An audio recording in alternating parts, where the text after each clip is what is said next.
porque cuando esto comience a grabar, vamos a ver dos cierres, digamos, o resúmenes importantes de este sistema. Por suerte ya lo del laboratorio está listo. Entonces, para cerrar este sistema digestivo, no, cancelar. Para cerrar entonces este sistema digestivo, un cierre importante.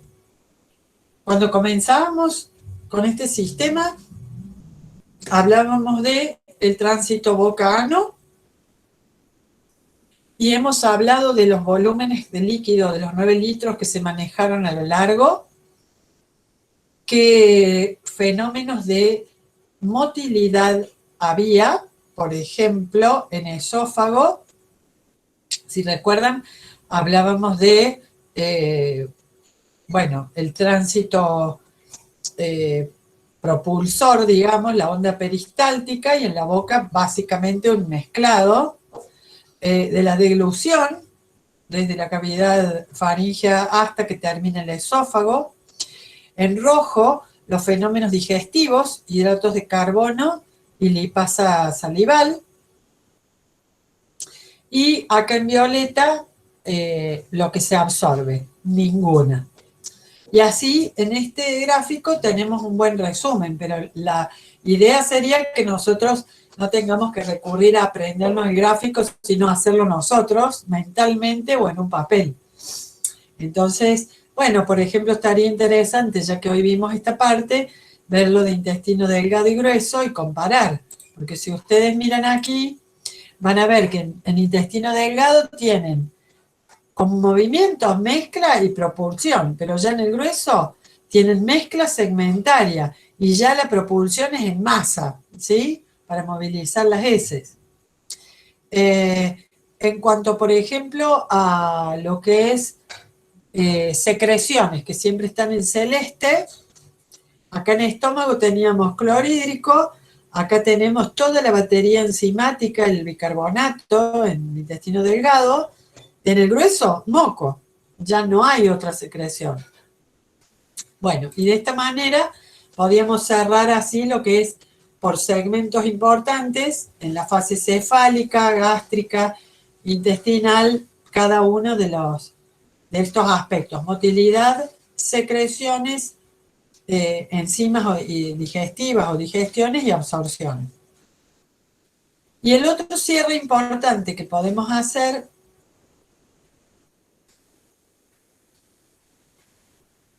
es el de los controles. Y uno tiene que poder hablar también de los controles. Acá no es que se les vaya a pedir, por ejemplo, al detalle cada uno de los perfectográficos, pero ustedes tienen que poder hacer esta integración, ¿no es cierto? A ver, ¿cómo regulamos la función de un sistema digestivo? Y obviamente que esas funciones se van a controlar. Esperen un segundito. Se tienen que controlar de la manera en que nosotros siempre hemos sabido que se controlan, ¿no? Entonces, ¿cómo controlo eso? ¿Lo controlo desde el simpático o el parasimpático? ¿Con el nervioso solo o con hormonas? Yo siempre tengo que saber si tengo que hablar de mixto, hormonal o nervioso. ¿Y cómo? ¿Con lo local o con lo sistémico o reflejo largo? Entonces eso es lo que va a pasar aquí. Para controlar la función digestiva tenemos lo que se llaman los reflejos, que controla el sistema nervioso central. Como la vía de neuronas, desde un nervio craneal, desde dentro de un centro nervioso en el encéfalo, hasta llegar al estómago, el intestino, son vías largas, sea una sola neurona larga o 3 o 4 en serie, haciendo posta, no importa, son los llamados reflejos largos. Ahora, si el reflejo es desde algo que está en la luz y que contrae o secreta el segmento, todo con neuronas integrado ahí mismo, son reflejos cortos. En ese sentido, nuestro gran integrador en el sistema nervioso, en el sistema digestivo va a ser el sistema nervioso entérico. Bien, y por otro lado, ¿qué otro control tenemos? Todo lo que involucra los péptidos gastrointestinales, porque son hormonas, ¿sí? Todas las hormonas que vimos recién, que están enviándose un segmento al anterior, el anterior al posterior, también es un control hormonal importante. Entonces, en este gráfico, los invito a que realmente vean cómo se integra todo, porque acá arrancamos en el sistema nervioso con su control de la fase cefálica, que acá le llama prealimentación. Y les digo por qué le llama prealimentación. Por esto, nuestros ojos, nuestro olfato y nuestro gusto, a través del olfato básicamente, están sensando olores de las comidas. El complejo motor migratorio se está moviendo para indicarnos que hay hambre, lo que llamamos las contracciones del hambre, y toda esta sensorialidad son neuronas especializadas en la luz, o sea, en lo visual, en los olores, y por lo tanto los olores están muy relacionados con el sabor, entonces dan ganas de saborear, y todo eso ¿a dónde va? A los centros nerviosos superiores, que básicamente procesan esa información y detonan en los centros inferiores a nivel del bulbo raquídeo. ¿Por qué del bulbo raquídeo?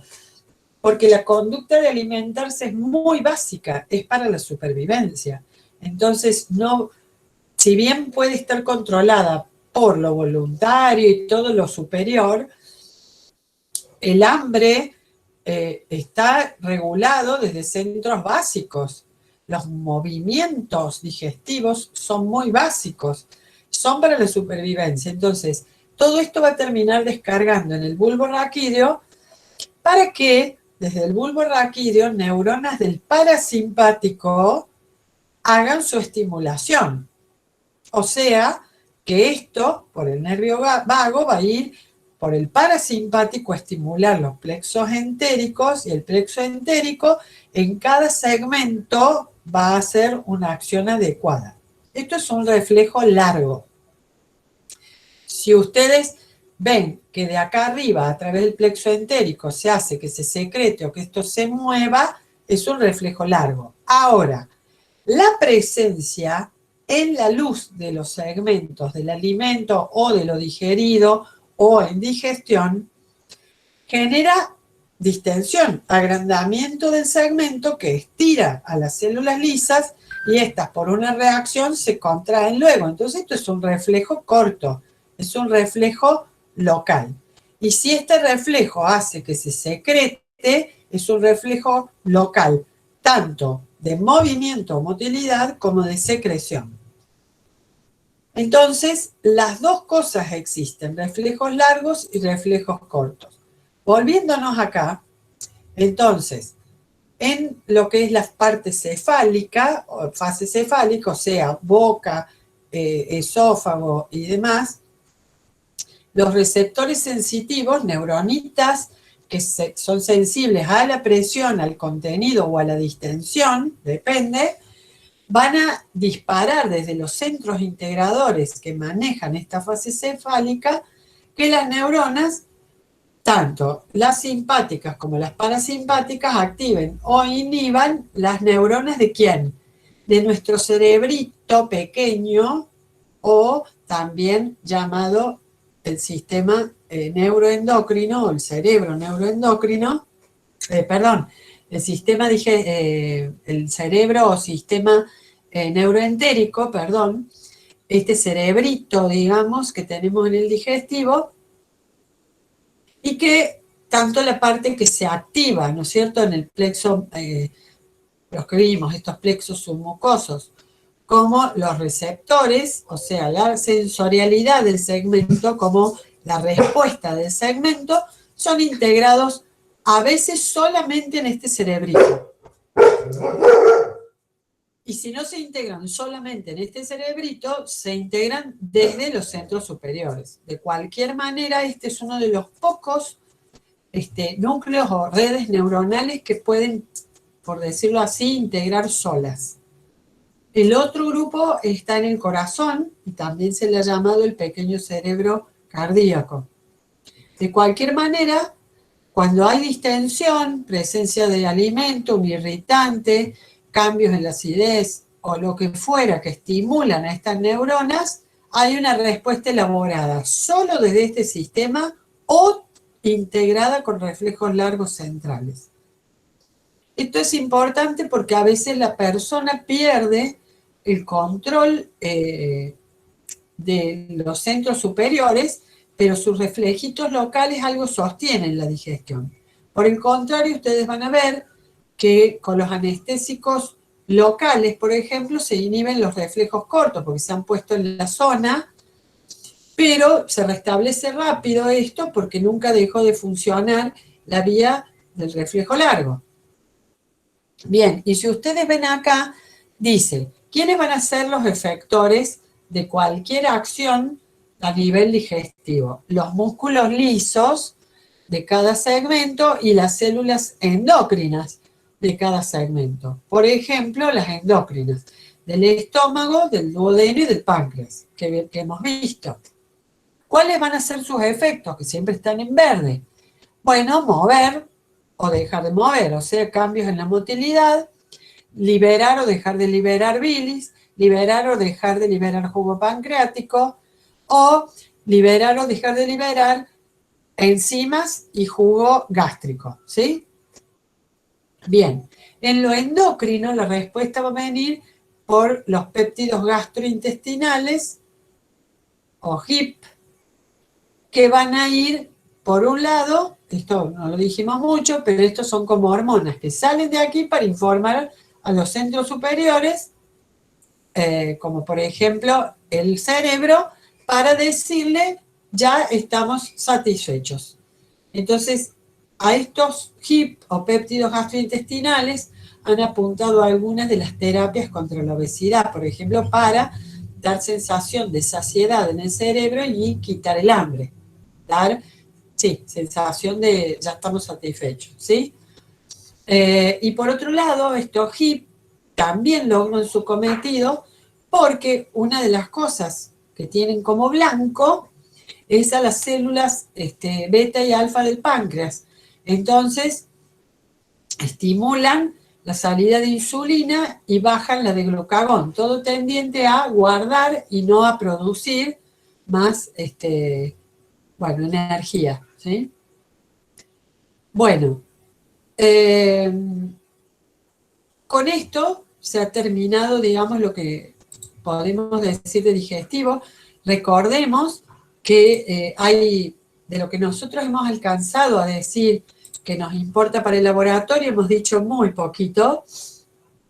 En realidad, el resto, bueno, a lo largo de materias como análisis clínico y más, espero que lo vean muy bien, porque, bueno, uno de los grandes temas de los pacientes, sean internados en sala o en terapia, es su alimentación, su nutrición y su desnutrición, su deshidratación, así que con el sistema excretor es una de las cuestiones que más nos tienen al salto, digamos, con los pacientes que están internados o que peligra, digamos, su homeostasis, justamente. Así que aquí terminamos con este sistema digestivo.